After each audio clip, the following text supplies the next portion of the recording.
T'avais 6 ans, mon titin. Et toujours en retard à l'école. Il m'en fallait pas beaucoup pour que je me perde dans la nature. J'ai jamais aimé être enfermé. Qu'est-ce que tu fais là, toi? Comment t'es arrivé là? Toi aussi, t'aimes pas aller à l'école? Gloire à notre France éternelle. Gloire à ceux qui sont morts pour elle. Aux martyrs, aux vaillants, aux forts. Je n'aimais pas le père Marteau avec sa grande baguette. Oh oui, l'école c'était pas drôle avec lui. Et avec l'âge, il s'arrangeait pas. Surtout pour moi qui étais bien qu'avec les bêtes. Remarque, avec ton bonnet d'âne, tu t'en rapprochais des bêtes. Et puis il parlait que de choses qui m'intéressaient pas. Hé, la terre, elle est bête. J'ai rien fait d'autre de toute ma vie, moi. J'aurais aimé avoir un maître pour m'apprendre à lire, même un sévère. Quand on a vu pour la première fois le nouveau maître, on n'a pas tout de suite vu la différence. On avait aussi peur qu'avait le père en marteau. On ne te le regrettait pas, t'es celui-là avec sa règle. J'en ai encore mal au bout des doigts, fan des chines. Le père Aurélien nous a dit que c'était notre nouveau maître. Ah, encore une chose. Et qu'il avait été blessé gravement à la guerre. Le maître a été blessé à la guerre. Et vous ne devez en aucun cas le faire crier, vous m'avez compris. Le premier qui désobéit aura affaire à moi.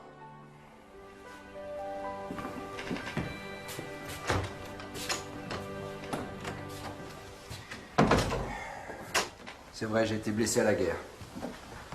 Et comme des millions d'autres. Et j'espère que vous ne verrez jamais ça.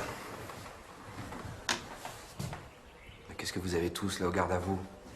Allez, décroisez vos bras. Oui, décroisez les bras. On n'est pas dans une caserne ici, on est dans une école.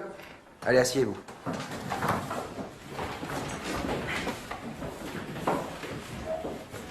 Manuel.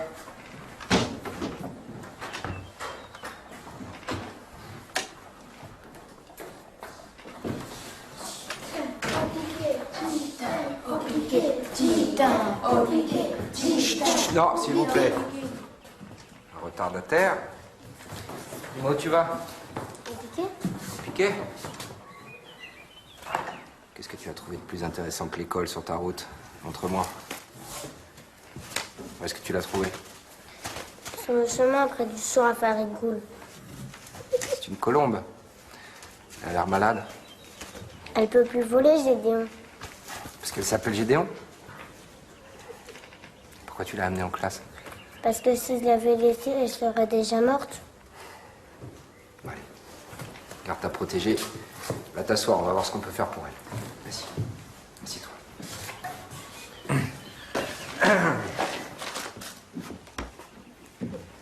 La tomate mûrira.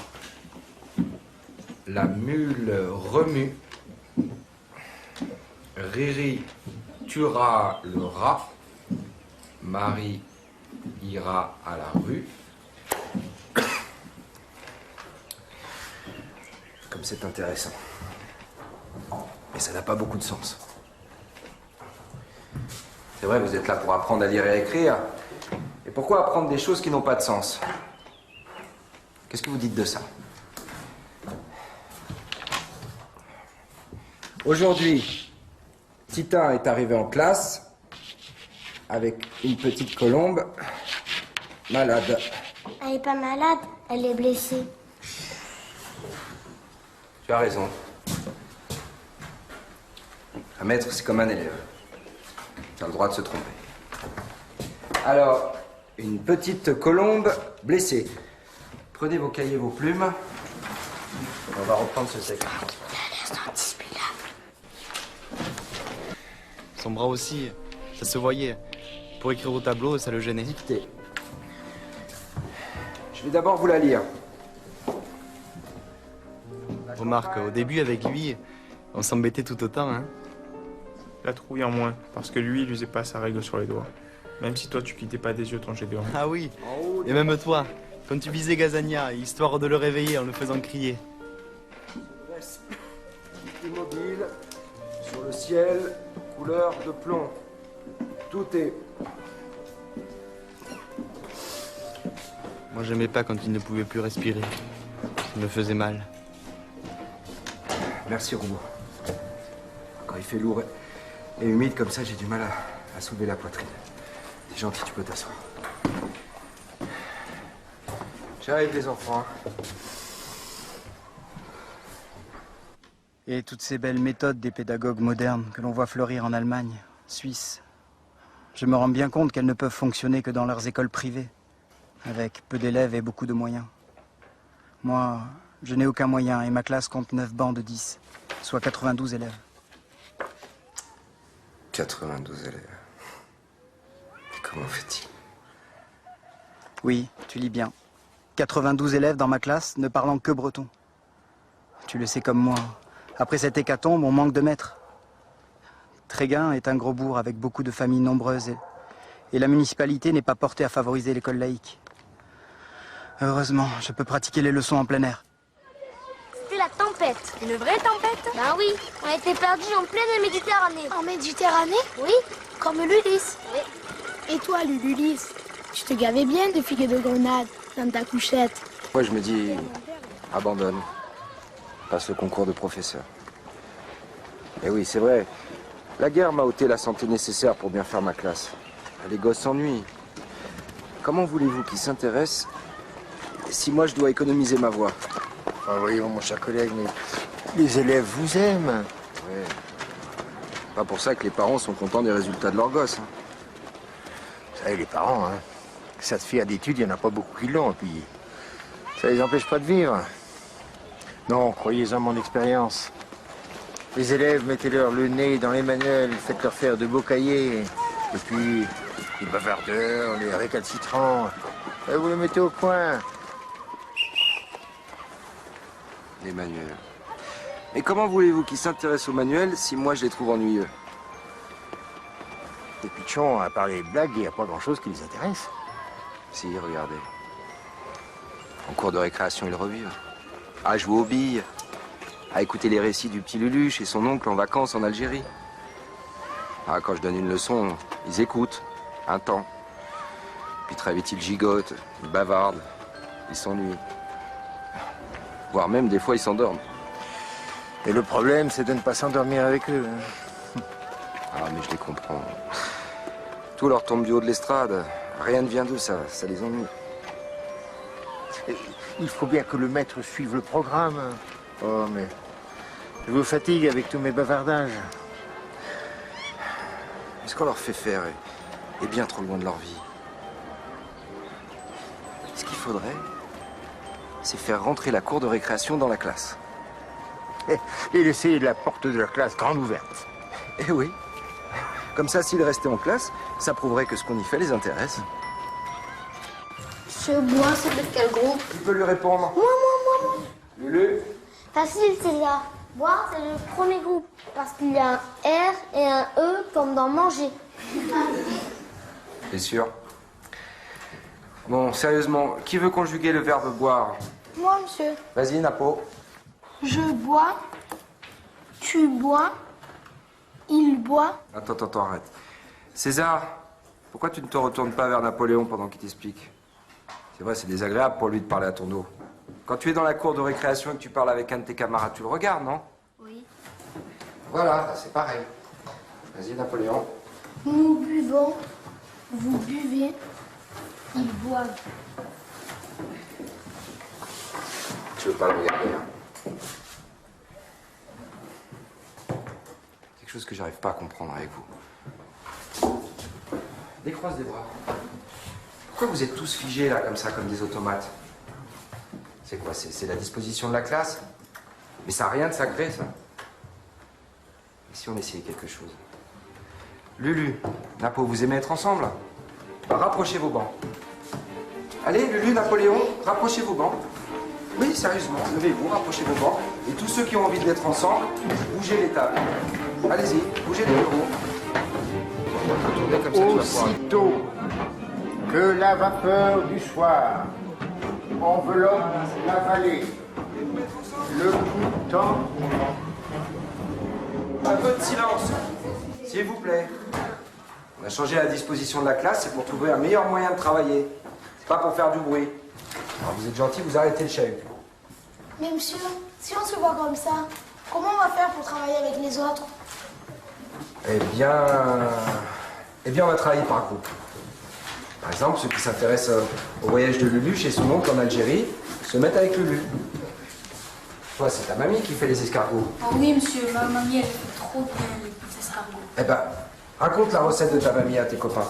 Oui, monsieur. Toi, Antoine, ton papa il est berger. Oui. Eh ben, explique à tes camarades comment ça se passe avec le mouton, les chiens, tout ça. Oui, monsieur. Et on fera des petits textes sur ces sujets, on travaillera là-dessus. Qu'est-ce que vous avez là, tout ça? Il y a des chats qui ont répondu à 9. Mais monsieur, pour faire ce que vous dites, faut parler tout. Oui, il faut parler tout haut, comme des gens qui travaillent ensemble. Et vous pouvez vous déplacer aussi. Venir me poser des questions. Et si jamais vous voulez des informations pour vos sujets, ou s'il y a un mot trop compliqué, à partir d'aujourd'hui, vous pouvez venir consulter le dictionnaire, sans me demander. Il sera là toujours pour vous, ici. Mais monsieur, pour parler, faut lever la main. Alors là, attention, pas tous en même temps, sinon on va pas s'entendre. Qu'est-ce que tu fais tout seul, mon petit César? Ils veulent que je mette ma table loin. Ils veulent que tu mettes ta table loin? Mais César, ici, toutes les places sont à toi. Si tu veux, tu viens te mettre là. Et puis si ça te plaît pas, regarde, tu changes. Tu viens ici. Et tu peux changer encore. Tu peux même venir te mettre à mon bureau. Si tu as envie, si ce sujet t'intéresse, tu viens te mettre là, avec tes camarades. Tu écoutes ce qui se passe. Voilà. Alors on se met au travail? Mon cher René Daniel, j'avoue être parvenu au même scepticisme que toi sur les pratiques pédagogiques. Nous allons devoir inventer nous-mêmes nos propres techniques avec nos pauvres moyens. Mais vont-ils nous laisser faire? Quelques manoirs entourés d'étangs.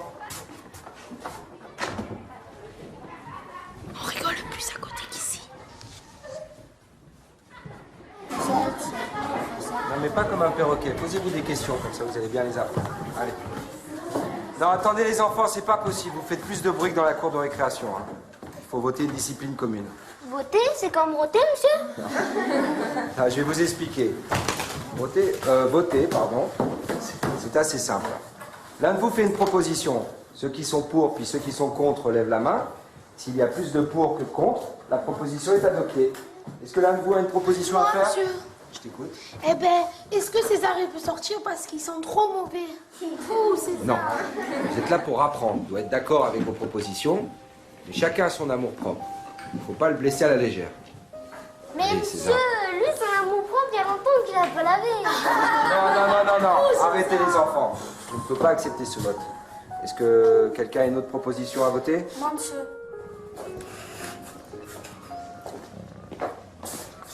Allez, mange, Félix. C'est bon pour toi, la soupe. Qui a donné la permission de se lever à ce gamin?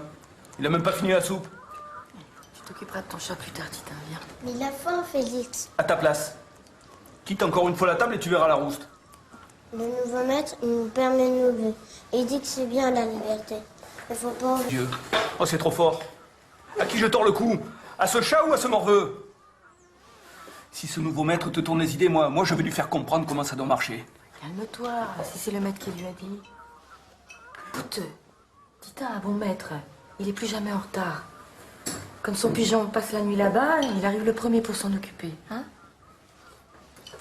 Quand il n'y aura plus de pigeons? Les élèves, ils ont décidé qu'on fondera un élevage de pigeons voyageurs. Et le maître, il a dit oui. Ah, décider. Décider. Depuis quand les pichos ont le droit de décider? Si je... Son instituteur, au lieu de faire peur à ton fils.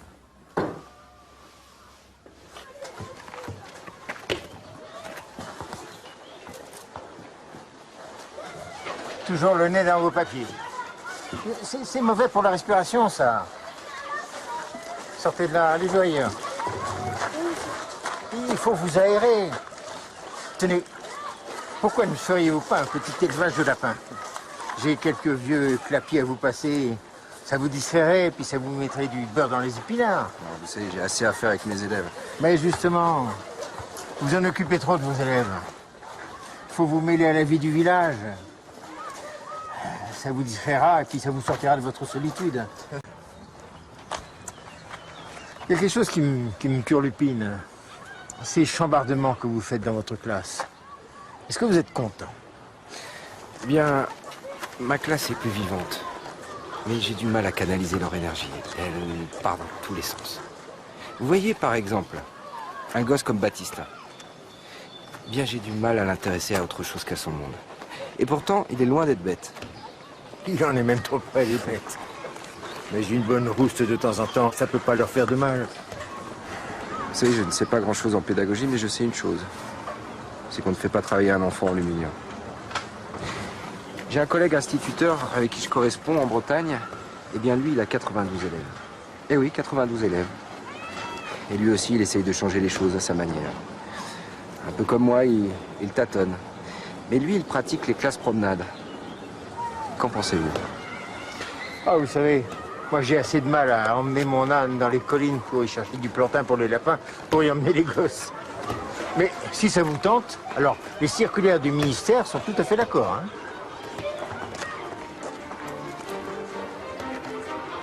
J'ai mis la pièce dans le feu et maintenant je vais pomper sur le soufflet pour faire des belles braises bien rouges. Voilà. Et c'est bien comme ça qu'il faut leur expliquer, monsieur l'instituteur. C'est parfait, monsieur Domal, c'est parfait. Non, parce que vous comprenez, moi j'ai plus l'habitude de parler aux chevaux et avec eux je me gêne pas pour employer les mots du métier, mais là... Mais parlez avec vos mots à vous, ils sont là pour comprendre votre travail. Excusez-moi, j'ai du mal à respirer, je vais aller dehors. Non, allez-y, je m'en occupe. Alors voilà, les enfants. J'ai sorti la pièce du feu. Qu'est-ce que c'est? Je sais, c'est un œuf. Ah non, ça c'est un jus, tu vois. Je pose la pièce sur l'enclume, bravo. Je donne quelques bons coups de marteau. Pourquoi avec un marteau, monsieur? Pardon? Pourquoi avec un marteau? Parce que j'essaie avec la tête, mais ça marche pas, tu vois. Voilà, quelques bons coups de marteau pour rectifier la pièce.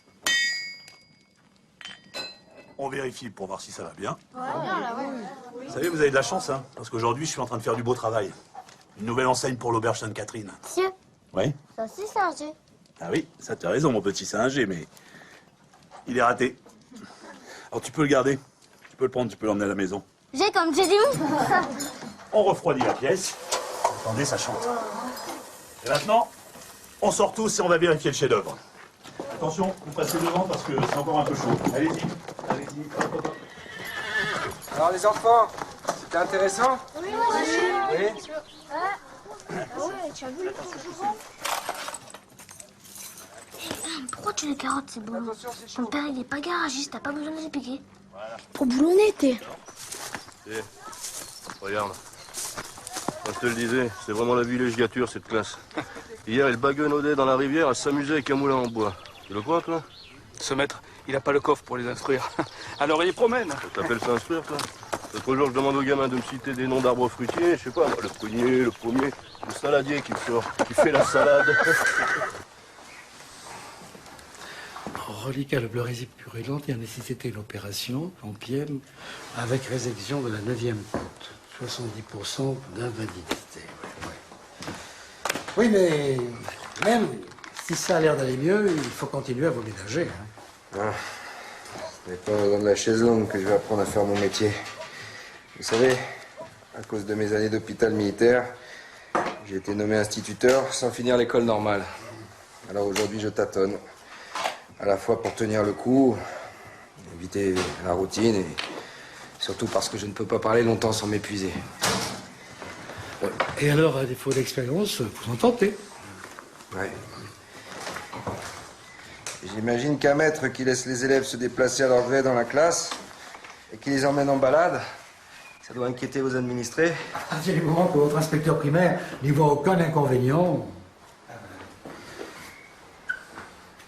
Vous savez, le chemin des dames, mon fils, il est mort aussi. Et c'était ses chaussures, là. Je pense qu'elles doivent vous aller. Vous savez que nous avons bientôt le bal des pompiers. Nous serions très heureux de vous y voir. Montrer qu'on est un bon danseur, sinon un bon instituteur. C'est ça, n'est-ce pas?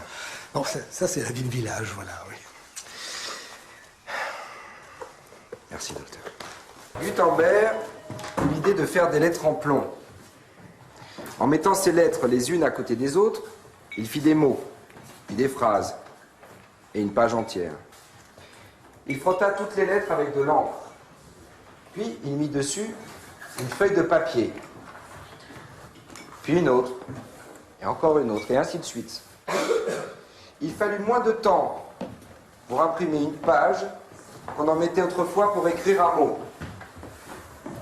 Alors on imprimera des livres en grande quantité. Tita.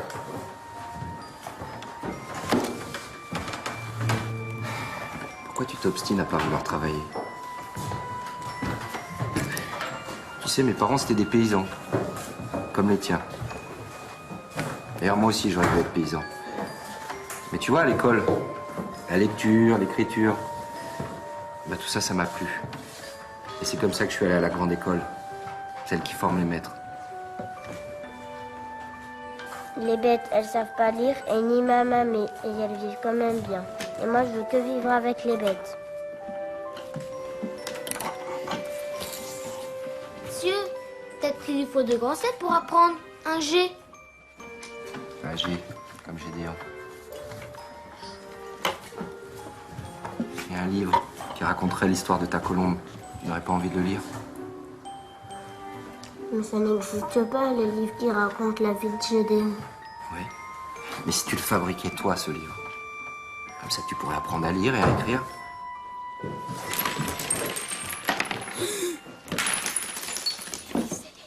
Oh les vis et les boulons, oh les vis et les boulons, oh les vis et les boulons, oh les vis et les boulons. Les élèves ont plein de choses à raconter. Pourquoi ne pas leur faire imprimer leur propre texte? Et vous pensez que ça les captiverait plus que les manuels? Et ça, je ne sais pas. Mais en tout cas, j'ai découvert chez un industriel parisien un matériel d'imprimerie, de quoi imprimer des petits textes pour les affichettes, les prospectus. Et c'est la presse la moins chère du marché. Ah, malheureusement, en ce moment, le budget de la commune... Bien, tant pis. Je vais la commander. Mes notes attendront chez l'épicier, mais il faut que je vérifie. Il faut que je vérifie si ça m'aide à intéresser les gosses. Bon, écoutez, dès que vous la recevez, vous me prévenez, parce que, en tant que maire, là, ça m'intéresse. Doucement, les enfants. Allez, laissez faire le maître. Enfin, voilà, attention, laissez faire doucement. Vas-y, c'est ça.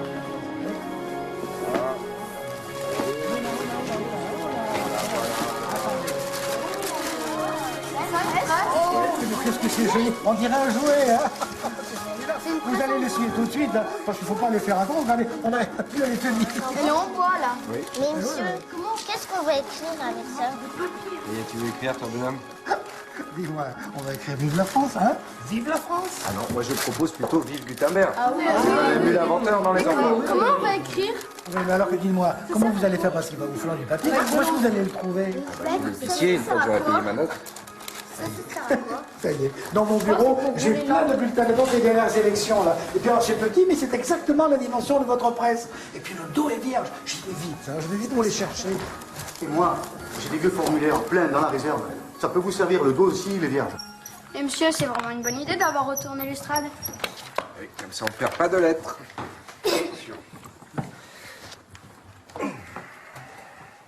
Mais monsieur, comme on a retourné l'estrade, vous êtes un petit maître maintenant. Ah oui, un petit élève comme toi. Tiens.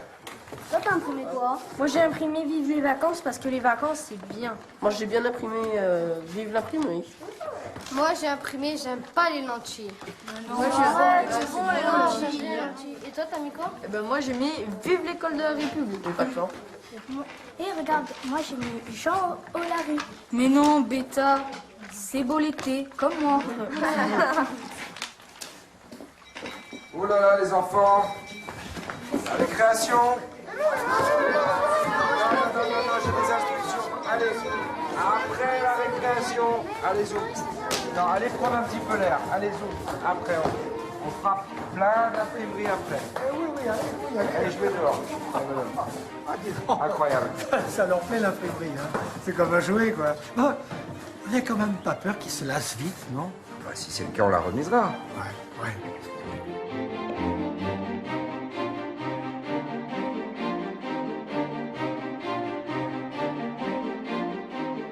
Bon, vous en êtes où? On a bien avancé, monsieur. Tout ça? Oui. Voilà. Bon, maintenant, il faut les trier. Tu t'occupes de ça? Alors, venez. C'est pas trop tôt. J'aime cet objet.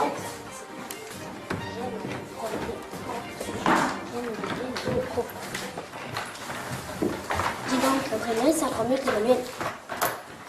Qu'est-ce qu'on va faire des manuels? Mais qu'est-ce que tu préfères, toi? Écrire tes propres textes ou lire les manuels? Mais les manuels, on va les envoyer en vacances. Vous savez ce qu'on va faire à partir d'aujourd'hui? Chacun de vous va écrire un petit texte. Et vous allez le lire aux autres. Et vous voterez pour le texte que vous préférez. Et une fois qu'on aura voté pour ce texte, qu'on aura corrigé, on fera des petits dessins pour l'illustrer. Et au bout de quelques jours, vous voyez, on aura plusieurs textes comme ça. On pourra faire un petit journal. Mais qu'est-ce qu'on écrira dedans, monsieur? Tout, n'importe quoi. Du moment que ça intéresse les autres, vous êtes libre. Et qu'est-ce qu'on fait si on ne sait pas écrire? Eh ben, tu vois, c'est simple. Les petits racontent une histoire aux grands, et les grands les aident à écrire. Voilà, comme ici. C'est vrai ça pourrait faire le journal de notre école. Eh oui. On pourra l'amener chez nous. Oui, vous pourrez l'amener chez vous. Comme ça, vos parents, ils pourront voir tous vos progrès. On pourrait même le vendre au village. Ah, et avec les sous, on achèterait des presses pour tout le monde. On vote? Vous êtes d'accord? Apparemment, il y a tout le monde qui est d'accord. Eh ben, c'est adopté. Ce sera le livre de la vie. Mais comment on va faire pour accrocher les pages? Ah, moi je sais. Mais ça sera le livre de la vis et du boulon. Oh la vis et les boulons.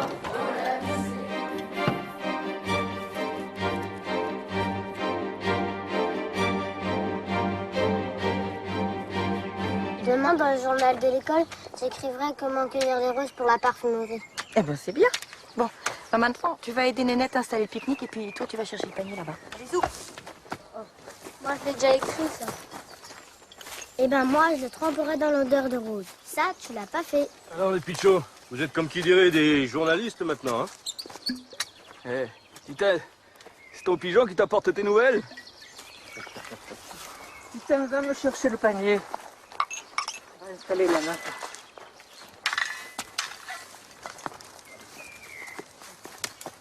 Ouf. C'est vraiment toi qui as fait ça? Oui. Ce maître, c'est un ravi, hein? Faire des journalistes de gosses qui savent à peine écrire. Eh, dis plutôt un génie, oui. Eh, tu sais pas quoi? Lulu écrit et lit à la maison maintenant. Il y a même des fois, je le surprends le nez dans le journal. À le lire. Enfin, tout ça, ça vaut pas un vrai maître. Hein. Le père Marteau, autrefois, quand t'allais aux oiseaux plutôt que de bailler à l'école, il savait te redresser la tête d'une paire de taloches. De quoi tu te plains? Depuis qu'il imprime, ton fils fait plus l'école buissonnière. Il s'intéresse. Moi, je trouve que c'est bien leurs petits livres. C'est bien qu'ils les vendent au village. C'est plus drôle que les devoirs. Puis ça fera des sous pour l'école. 10 centimes, c'est pas grand-chose. Dis-moi, mon Titan, comment ça se lit toutes ces lettres? Hier, c'était jeudi. Je suis allée à la foire. Tiens, le voilà maître d'école maintenant. Eh, dis, Titin, fais donc pas ton Pierrot, va. Mais laissez-les tranquilles. T'occupe pas d'eux, c'est des ballots. Apprends-moi. J'aurais tant voulu aller à l'école. Hein. Mais je ne peux pas être ton maître. Tu es ma mamie. Et alors? Allons, apprends-moi. Ce sera le plus beau cadeau de ma vie. Les enfants, allez, dégagez. Hop. Allez les enfants, allez faire vos adieux à votre instituteur. Au revoir les petits. Et moi Lulu, bravo pour ton certificat d'études. Merci, monsieur. Eh ben Tristan, il est où? Il a été reçu lui aussi pourtant, non? Monsieur, vous savez bien comment qu'il est, le Titin. Il a toujours peur de pleurer en public. Ah. Eugène, il est où Titin? Ma mère et ma femme sont encore à ses trousses. Je sais où il va encore se fourrer pour pas pouvoir partir. Hein. Ah, sûrement dans un nid d'oiseau.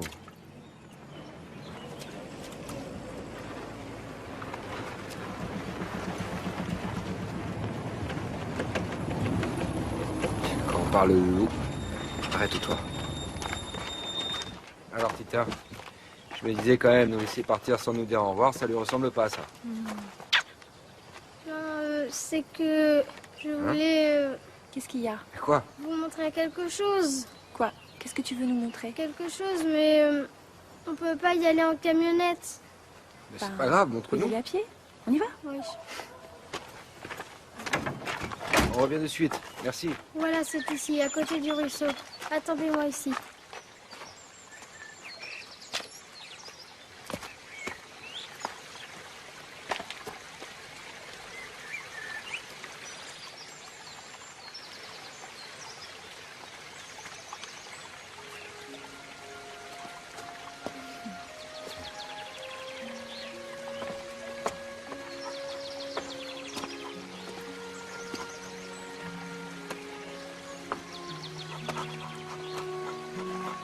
Les chasseurs ont tué toute sa famille, c'est le petit qui reste. Alors je l'ai nourri. Il est adorable. Comment tu l'appelles? Gédéon? Je te reconnais bien, là. Mais dis-moi, Titin, qu'est-ce que tu vas en faire de ton renard? Et à vous si vous voulez.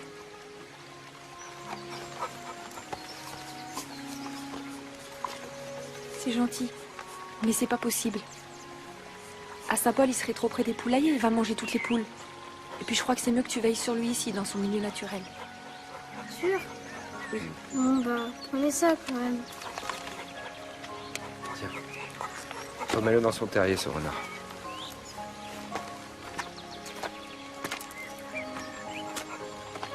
La vie des renards de Provence par Baptistin Caral.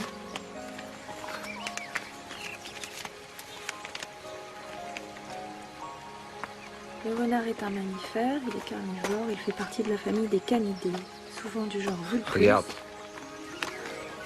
Regarde ça. Autrefois appelé goupil, renard vient du nom d'un héros de roman du Moyen-Âge. Empreinte de renard.